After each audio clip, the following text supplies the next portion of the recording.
ಮಾಡ್ತಾ ಇದ್ದಾರೆ ಕಾಂಗ್ರೆಸ್ ಸರ್ಕಾರದ ಹಗರಣಗಳ. ಈಗ ಅವರು ಯಾಕೆ ಹಗರಣಗಳನ್ನು ದಾಖಲೆ ಮಾಡ್ತಾ ಇದ್ದಾರೆ, ಇದನ್ನು ರಾತ್ರಿ ಮಾಡ್ತಾ ಇದ್ದಾರೆ ಅಂದರೆ, ನಾವು ಅವರ ಕಾಲದಲ್ಲಿ ಏನೇನು ಮಾಡಿದ್ರು ಅದೆಲ್ಲ ಮುಖ್ಯಮಂತ್ರಿಗಳು ಬಿಚ್ಚಿಟ್ರು.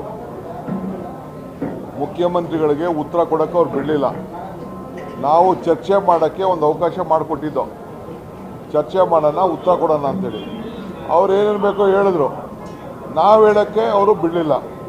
ಅದಕ್ಕೆ ನಾವು ಅವರ ರಿಟರ್ನ್ ಸ್ಟೇಟ್ಮೆಂಟು ಮತ್ತು ಮುಖ್ಯಮಂತ್ರಿಗಳು ಎಲ್ಲ ವಿಚಾರಗಳು ಕೂಡ ಅವರ ಕಾಲದ ಏನೇನು ಆಗಿದೆ ಅವೆಲ್ಲ ಬಚ್ಚಿಟ್ಟಿದ್ರು. ಯಾವ ಹಗರಣ ಮಾಡಿಲ್ಲ, ಅದಕ್ಕೆಲ್ಲ ತನಿಖೆ ಆದೇಶ ಮಾಡಿದವು. ಅದಕ್ಕೆ ಇಂಥ ದೊಡ್ಡ ಹಗರಣಗಳು ನಮ್ಮ ಕಾಲದಲ್ಲಿ ನಿಜ. ಅವನು ಯಾರೋ 89 ಕೋಟಿ ರೂಪಾಯಿ ಟ್ರಾನ್ಸ್ಫರ್ ಮಾಡಿದ್ದಾನೆ ಅಧಿಕಾರಿ, ಉಪ್ಪಿಂದ ನೀರು ಕುಡಿತಾನೆ, ಏನು ಕಾನೂನು ಕ್ರಮ ಕೈಗೊಳ್ಳಬೇಕೋ ನಾವು ತೆಗೆದುಕೊಳ್ತಾ ಇದ್ವಿ, ನಮ್ಮದೇನು ಅಭ್ಯಂತರ ಏನಿಲ್ಲ. ಸೊ ಅವ್ರದ್ದೆಲ್ಲ ಐತಲ್ಲ, ಅದನ್ನು ಮುಚ್ಚಕ್ಕೋಸ್ಕರ ನಮ್ಮದೆಲ್ಲ ಈಚೆ ಬಂದ್ಬಿಡ್ತದೆ ಅಂಥೇಳಿ ಇವತ್ತು ಮಾಡ್ತಾಯಿದ್ದಾರೆ. ಈಗಾಯಿತು, ನಾವು ಹೇಳಿದ್ವಿ, ಈಗ ಸೈಟಿನ ವಿಚಾರ ಕೂತವ್ರೆ, ನಾವು ಅವ್ರ ಕಾಲದೆಲ್ಲ ಸೇರಿ ತಗ್ಗಿತಾ ಇದ್ವಿ. ಹೋಗಿ ಅವ್ರು ಏನಿದೆ ಅವ್ರದ್ದು ಎನ್ಕ್ವೈರಿ, ನಾವು ಕಮಿಷನ್ ಎನ್ಕ್ವೈರಿ ಆರ್ಡರ್ ಮಾಡಿದ್ದಾರೆ ಮುಖ್ಯಮಂತ್ರಿಗಳು. ಅರ್ಥ ಆಯ್ತಾ?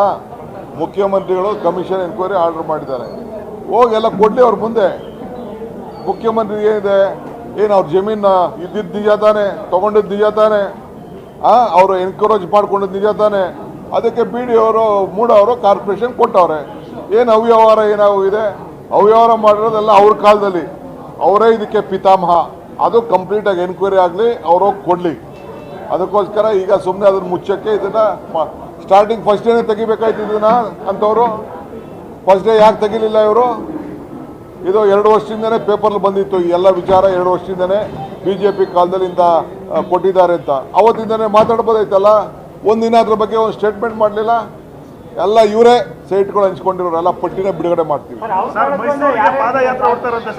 ಪಟ್ಟಿಗೆ ಎಲ್ಲ ಇಲ್ಲಲ್ಲ, ಈಗ ನೆಕ್ಸ್ಟು ಬಿಡ್ತೀವಿ. ಅವ್ರದ್ದು ಶುರು ಮಾಡಲಿ, ಅವ್ರದ್ದು ಏನೇನು ಮಾಡ್ತಾರೆ ಎಲ್ಲ ಕಂಪ್ಲೀಟ್ ಡೆಲ್ಲಿ ಗಂಟ ಮಾಡಲಿ, ಡೆಲ್ಲಿ ಗಂಟ ಮಾಡಲಿ. ಯಾರು ಬೇಡ ಅಂತ ಹೇಳ್ತಾರೆ, ಅದಕ್ಕೆ ಮಾಡೋಕ್ಕೆ ಆಮೇಲೆ ಪಟ್ಟಿ ಬಿಡುಗಡೆ ಮಾಡ್ತೀವಿ.